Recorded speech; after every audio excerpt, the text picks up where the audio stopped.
Le magasin de Harisu Melike dans la capitale nigériane était autrefois une destination de choix pour les amateurs de riz, car il offrait une grande variété d'options, du riz usiné localement au riz étuvé importé.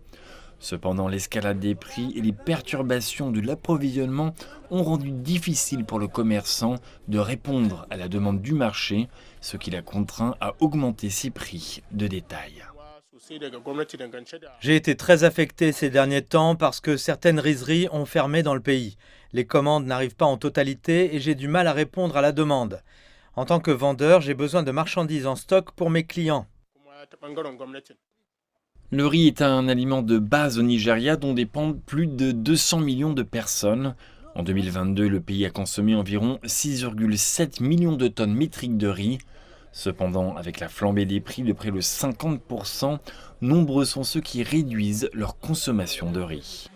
Le riz est maintenant l'article le plus cher du marché.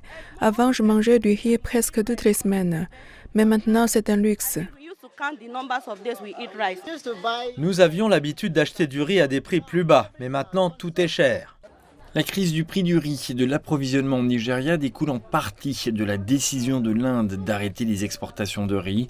Le Nigeria ne produit localement que 57% de son riz, complétant le reste par des importations en provenance de pays comme l'Inde. En 2021, ces importations se sont élevées à 5,7 millions de dollars. L'interdiction d'exporter imposée par l'Inde a entraîné la fermeture temporaire de nombreuses rizeries locales. Le Nigeria s'est efforcé de stimuler sa production de riz en imposant des interdictions d'importation pour promouvoir l'agriculture locale. Cependant, malgré l'augmentation de la capacité de transformation, il reste des défis à relever.